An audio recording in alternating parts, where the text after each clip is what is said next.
Bulldogs got the playoffs underway last night and had a very efficient win over Texarkana, Texas High. I'm joined by head coach Darryll Craft. And, Coach, you have to be pleased with last night's effort, another double-digit win on the resume. Very happy with how our kids performed. You know, your goal is always to make it into the playoffs. That's just kind of a goal of let the kids enjoy that excitement. And we've been playing pretty good basketball. We had to win the last 5 or 6 games on our last 5 games on our schedule to get the number 2 seed. Was able to play Texas High, like you said, last night.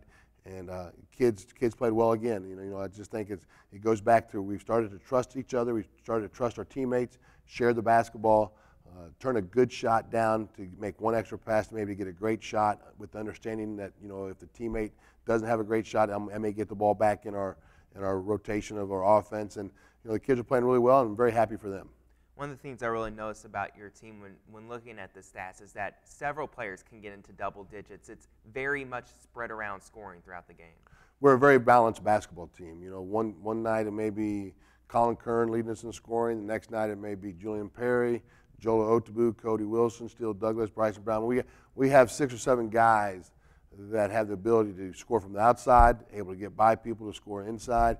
It makes it kind of hard to defend because you just can't look at one guy and say, man, if we can stop him, we can beat this team. And like I said, I think it really goes back to our kids have really trusted each other now, and they're sharing the basketball. It makes it hard to defend sideline to sideline in 94 feet.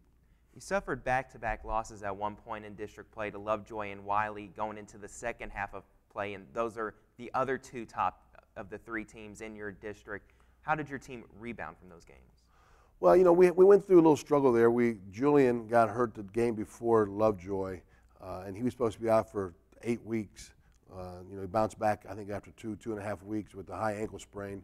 And we went against Lovejoy, and we tried to do something to Lovejoy that didn't work. And maybe it was just a bad coaching move. We tried to spread them out. We tried to slow the game down to try to give us a better opportunity to win. It just didn't work. Then we go play Wiley, and I thought we played really well over there. I thought we had a chance to win. Probably should have won the game, in my opinion. If you ask Coach Black, he probably may not think so because his team played well. But I thought we had a couple opportunities there we knocked down a shot here or got a defensive stop. So the first game kind of took us a little while to find out what we were going to do as a coaching staff and probably as our team when you lose a starter like Julian.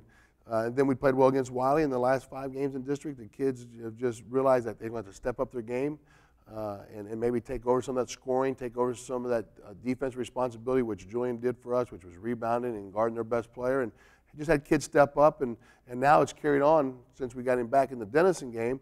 Now we just got, you know, we got to add another player that can do all the things he can do, along with those other 7 kids that stepped up their game while he was out. You're on a 6-game winning streak now, all by double digits, and one of your most efficient scorers throughout has been Colin Kern. In fact, he had 15 last night against Texas High. Why is Colin in a groove right now? You know, he just has the ability to shoot the ball so well, and everybody knows that. And what they try to do to him is take that away from him. But the thing I don't think people understand is that he is so crafty with the ball that he's able to drive and make layups and shots in the paint that you wouldn't probably think that he was able to because he's, you know, just 6 foot tall. And he's fearless going inside. And plus his teammates do a good job. We try to get out in transition, and he runs the lanes well. And Jola and his teammates do a very good job of trying to find him and when he's spotted up to get him some easier looks at the 3 or to push the ball up and let him be creative in the lane like we just talked about. So, you know, he's a really good basketball player. On last night's game, Texas High got off to a good start in the first quarter. Your team was struggling a little impatient shooting the ball, you say. Yeah, we went out on a 10-3 run, and you know we looked pretty good, and then we didn't share the ball as much as we'd like. We talked about making Texas High play defense for 3 or 4 passes, and we thought that they'd break down somewhere along those 3 or 4 passes if we'd be patient on our offensive end. And I think we had 3 straight possessions. We came down and didn't make one pass and shot a 3, and long run-outs and layups, and they were very athletic. We had a hard time keeping them in front of us, and we were up 10-3, and they went on a 17-2 run and closed the quarter to be up 20-12.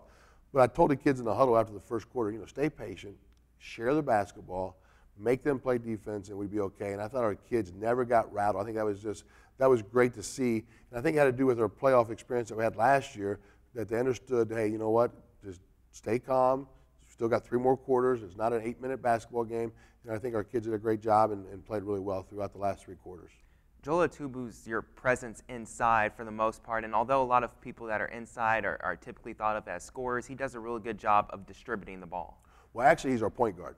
Okay, so therefore, he does a very good job. Now, the thing about Joel, as you say, is he's able to get inside because he is so athletic. Because he gets a lot of rebounds for your team. Yes, sir. Yeah, he's fearless. So, he's able to get inside and able to create shots for people like Collins when they got to come down and double team on him because he's so athletic to get to the lane. And he's just become so much smarter with the basketball. We expect him to do so much on the offensive end, with the fact that he's going to handle the ball, he's got to make good decisions, he's got to push the basketball, he needs to get into the lane, create shots for either himself or his teammates, and then also on the defensive end, we go full court man to man, and he's at the very top guard and the point guard. I mean, he doesn't get a lot of rest, and he's gotten better every game, and he played really well last night. Like I said, he only had 8 points, I believe, but he probably had somewhere between 8 to 10 assists. Yeah, it's a unique team that you have because you don't really have the height inside as a lot of other teams do. It's really very even throughout all 5 positions. Most definitely.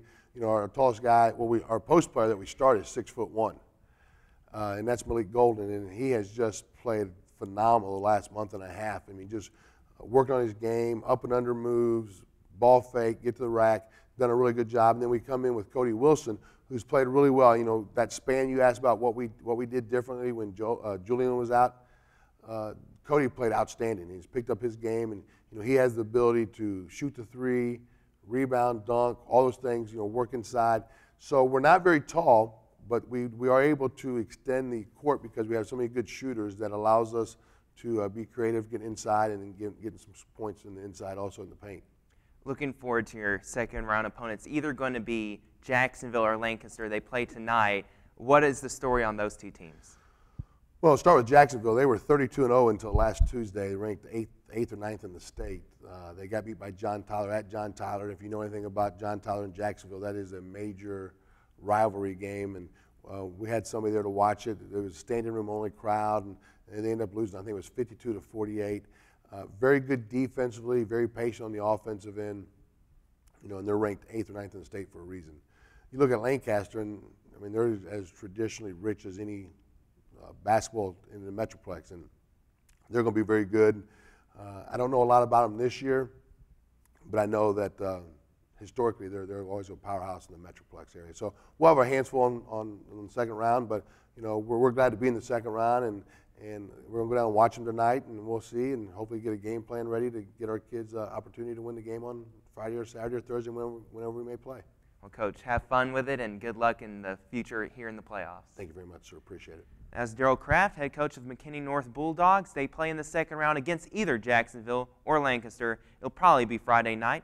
Not for certain, but we're looking at a Friday night possible matchup.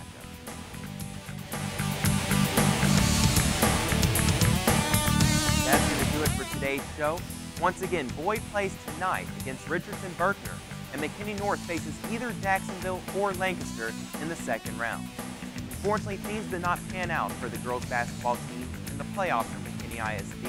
McKinney didn't have enough firepower to upset Skyline, and McKinney North shockingly were knocked out by Red Oak in the second round, right after securing their 30th win of the season in round number 1. We wish both teams luck next season, and the guys luck for this postseason. From all of us here at Sports Talk, I'm Tyler Sloan. Have a great week.